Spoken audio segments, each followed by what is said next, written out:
Game begin.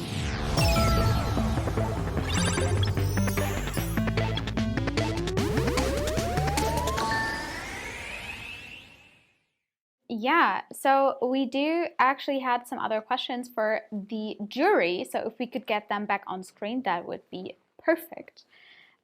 Yeah, awesome to have you back. Renee, actually, because you're about to lead into the next chapter of this night's evening, and we were wondering, so leading a global community organization during the pandemic is not super easy, so it's quite challenging, in fact. And which are the main resources that you wish that the developers should be aware of in case they run into challenges during the time? Are there some that you would like to mention? Yeah, absolutely. At the start of the pandemic, the IGDA hosted the Game Developers Crisis Conference, which Mm-hmm. is full of, I think it was like 12 different webinars all about how to properly run your studio and support yourself through crisis. So it goes over self-care, community management, remote development, managing a team remotely, and many other resources. So I think that's a great place to start.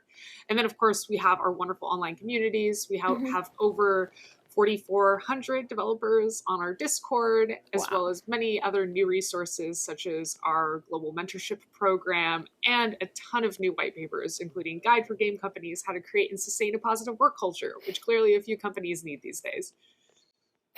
Yeah, I hope you developers in the chat took notes because that's all very interesting and helpful. Thanks a lot, Renee.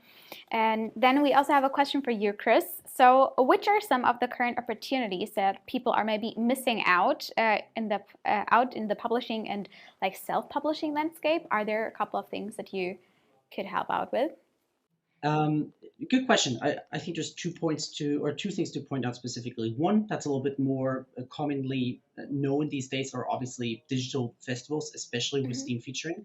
I think there's been such a big shift to digital events, which have been quite significantly useful to developers, both on B2B, the business side, as well as the consumer-facing B2C side. Mm-hmm. But looking at Steam festivals, especially or primarily, exclusively, almost the ones with a Steam featuring attached is something that I suggest every developer should look at very early on and plan out for their development pipeline, especially if they have plans to prepare a vertical slice, a demo, for example. There's many good and useful and most of the time free visibility opportunities there. Mm-hmm. On the other side, one thing that many independent developers are not looking at are platforms outside of the main large ones. You obviously have your Steam, you have your GOG, you have your Epic, and then you have your consoles.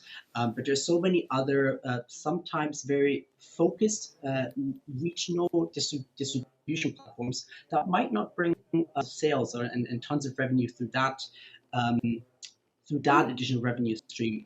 But it's definitely worthwhile to have a chat about minimum guarantees, buyout deals as well to Cool. distribute your game through additional platforms.